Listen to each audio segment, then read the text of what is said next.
Hello, my internet friends. Welcome to the Waking Dreamer. So, today, a reaction to George Carlin, one of the greatest comedians ever, and Life is Worth Losing in 2005.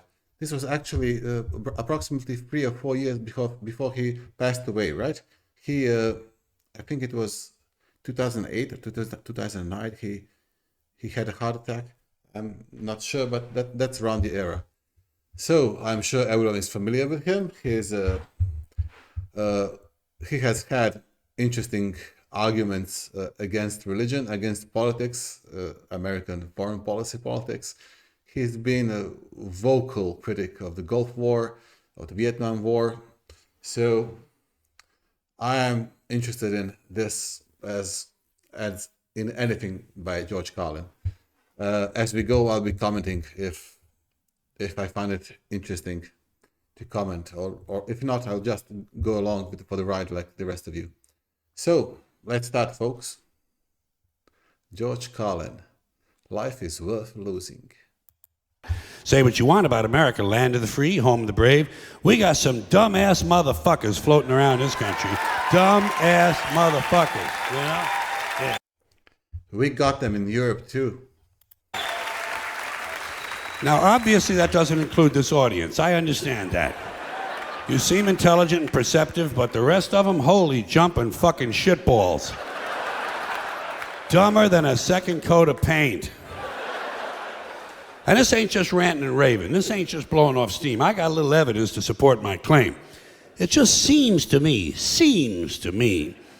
that only a really low IQ population could have taken this beautiful continent, this magnificent American landscape that we inherited.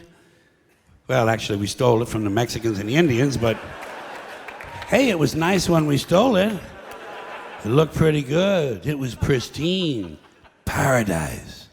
Have you seen it lately? Have you taken a good look at it lately? It's fucking embarrassing. Only a nation of unenlightened half-wits could have taken this beautiful place and turned it into what it is today, a shopping mall. A big fucking shopping mall. You know that? That's all you got. That's all you've got here, folks. Mile after mile of mall after mall. Many, many malls.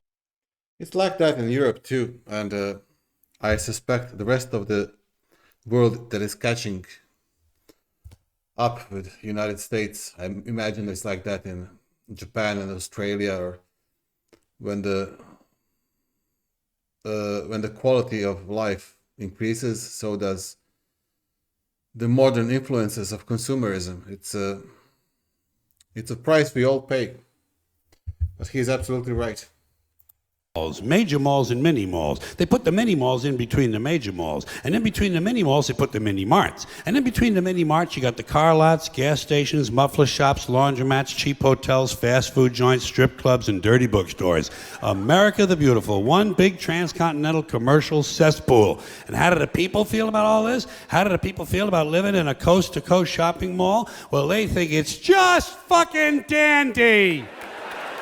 They think it is cool as can be, because Americans love the mall. They love the mall. That's where they get to satisfy their two most prominent addictions at the same time: shopping and eating.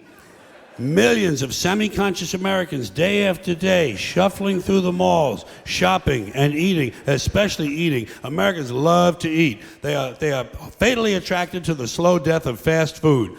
Hot dogs, corn dogs, triple bacon cheeseburgers, deep fried butter dipped in pork fat and cheese whiz, mayonnaise soaked barbecued mozzarella patty melts. Americans will eat anything, anything, anything. If you were selling sauteed raccoons' assholes on a stick, Americans would buy them and eat them, especially if you dipped them in butter and put a little salsa on them. This country is big time, pig time. Forget the bald eagle. You know what the national emblem of this country ought to be? A big bowl of macaroni and cheese.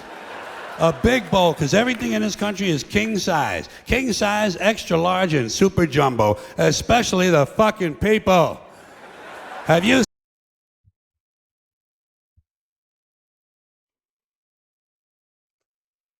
Oh, what can I say? Yeah, we have some problems like that in Europe with obesity, but United States seems to be on the frontier of that. But we are not far behind. We're not far behind. Oh, Jesus. Seen some of the people in this country. Have you taken a good look at some of these big fat motherfuckers walking around? Big fat motherfuckers. Oh my God. Huge piles of redundant protoplasm lumbering through the malls like a fleet of interstate buses. The people in this country are immense, massive bellies, monstrous thighs, and big fat fucking asses. And if you stand there for a minute and you look at one of them, you begin to wonder, how does this woman take a shit? How does she shit? And even more frightening, how does she wipe her ass? Can she even locate her asshole? She must require assistance. Are paramedics trained in this field? And standing right next to her, of course, with a plate full of nachos and a mouthful of pie is her clueless fucking husband, Joe Sixpack, with his monstrous swollen beer belly hanging dangerously out over his belt buckle. This guy ain't seen his dick since the Nixon administration. And if you stand there and you look at the two of them, you begin to wonder to yourself, do these people fuck? Is this man actually capable of fucking this woman? It doesn't seem structurally possible that these two people could achieve penetration. Maybe they're in that Cirque du Soleil or something. Telling you, the people in this country are every one of them is 50 pounds overweight. They are gargantuan. And in the summertime, God help us, in the summertime, they all want to wear short pants.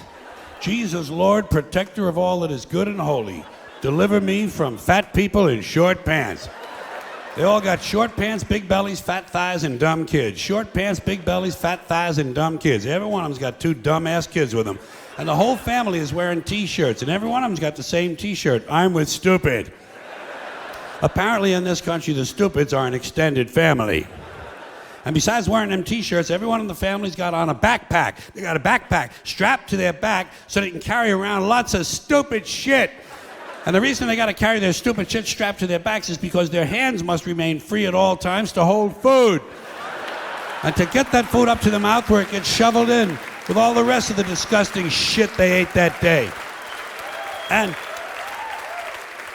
another reason for the backpacks is these people are going to buy even more stupid shit. They ain't got enough stupid shit at home. They just had a stupid shit sale. They ain't going to buy more.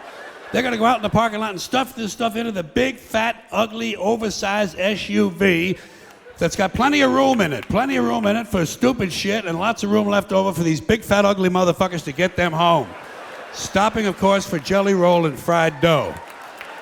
These people are efficient, professional, compulsive consumers. It's their civic duty, consumption. It's the new national pastime. Fuck baseball, it's consumption. The only true, lasting American value that's left, buying things. Buying things. People spending money they don't have on things they don't need. Money they don't have on things they don't need. Yeah, that's something that's going globally. Spending money they don't have on things they don't need. I think that's the true epidemic of our lifetime. Yeah. So they can max out their credit cards and spend the rest of their lives paying 18% interest on something that costs $12.50. And they didn't like it when they got it home anyway. Not too bright, folks. Not too fucking bright. But if you talk to one of them about this, if you isolate one of them, you sit them down rationally, you talk to them about the low IQs and the dumb behavior and the bad decisions, right away they start talking about education. That's the big answer to everything. Education. They say we need more money for education. We need more books, more teachers, more classrooms, more schools. We need more testing for the kids. And you say to them, well, you know, we've tried all of that and the kids still can't pass the test. They say, oh, don't you worry about that. We're going to lower the passing grades. And that's what they do in a lot of these schools now. They lower. Is that true? They actually lower the passing grade, so if a kid doesn't know anything, he can still pass. Yeah, it devalues all notion of tests. Why do you even have tests then? the passing grades so more kids can pass. More kids pass, the school looks good, everybody's happy, the IQ of the country slips another 2 or 3 points, and pretty soon all you'll need to get into college is a fucking pencil. Got a pencil? Get the fuck in there, it's physics. Then everyone wonders why 17 other countries graduate more scientists than we do. Education. Politicians know that word, they use it on you. Politicians have traditionally hidden behind 3 things: the flag, the Bible, and children. No child left behind. No child left behind. Oh, really? Well, it wasn't long ago you were talking about giving kids a head start. Head start, left behind? Someone's losing fucking ground here. Very true. In all countries, politicians hide behind the flag, the Bible, and children. That has always been the case. That will always be the case. And they hide successfully, and that's why they have done it, and that's why they keep doing it and will do it. And I don't know how people buy it. I don't know how people. How the fuck do the people buy it?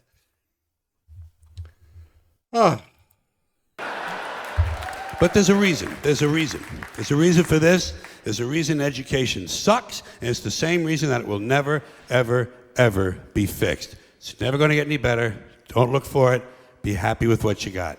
Because the owners of this country don't want that. I'm talking about the real owners now. The real owners, the big wealthy business interests that control things and make all the important decisions. Forget the politicians. The politicians are put there to give you the idea that you have freedom of choice. You don't. You have no choice. You have owners. They own you. They own everything. They own all the important land. They own and control the corporations. They've long since bought and paid for the Senate, the Congress, the state houses, the city halls. They got the judges in their back pockets. And they own all the big media companies, so they control just about all of the news and information you get to hear. They got you by the balls.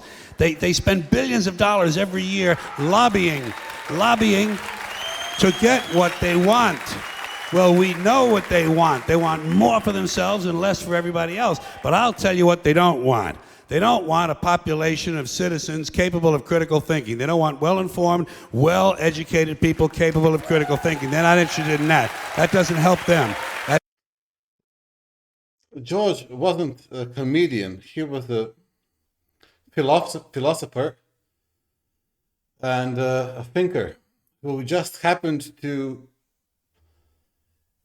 envelop his philosophy and intellect into comedy. All that he's saying, it's not even controversial. It's not even controversial. It's obvious. It's true. And as many things in life, it's funny because it's true. Yeah. It's against their interest. That's right. They don't want people who are smart enough to sit around the kitchen table and figure out how badly they're getting fucked by a system that threw them overboard 30 fucking years ago. They don't want that. You know what they want? They want obedient workers. Obedient workers. People who are just smart enough to run the machines and do the paperwork and just dumb enough to passively accept all these increasingly shittier jobs with the lower pay, the longer hours, the reduced benefits, the end of overtime, and the vanishing pension that disappears the minute you go to collect it. And now they're coming for your Social Security money. They want your fucking retirement money. They want it back so they can give it to their criminal friends on Wall Street. And you know something? They'll get it. They'll get it all from you sooner or later because they own this fucking place. It's a big club, and you ain't in it. You and I are not in the big club. And by the way, it's the same big club they use to beat you over the head with all day long when they tell you what to believe. All day long, beating you over the head in their media, telling you what to believe, what to think, and what to buy. The table is tilted, folks. The game is rigged. And nobody seems to notice. Nobody seems to care. Good, honest, hard-working people, white collar, blue collar, doesn't matter what color shirt you have on. Good, honest, hard-working people continue. These are people of modest means. Continue to elect these rich cocksuckers who don't give a fuck about them. They don't give a fuck about you. They don't give a fuck about you. They don't care about you at all. At all. At all. Yeah. You know? And nobody seems to notice, nobody seems to care. That's what the owners count on, the fact that Americans will probably remain willfully ignorant of the big red, white, and blue dick that's being jammed up their assholes every day. Because the owners of this country know the truth. It's called the American Dream because you have to be asleep to believe it. Oh, wow. Oh, so he ends with a bang. It's called the American Dream because you have to be asleep to believe it. Well, I have never been to the States. I do plan to go one day. I have many things to get done in my life. But however, in 4 or 5 years, when I have accomplished all that I've planned to, I do have a plan of going to United States with my family and travel coast to coast and visit. I do know that New York is definitely one of the places I want to visit, and Colorado, and I basically want to travel through all the Midwest and Central America, all the way to the West Coast, and to visit not just the sites, but to travel a month or two. It's a fascinating country. However, problems do exist, but they do exist everywhere. Oh, George, his voice would be very much appreciated in these times. Thank you everyone for joining. Please subscribe, please like, and right below on the next thing by George Carlin or any other comedian you'd like me to react to, George, he probably is the greatest. He probably is. There are many greats, but he's an icon. He's definitely an icon. Thank you everyone for joining, and I'll see you next one. Yeah, thank you.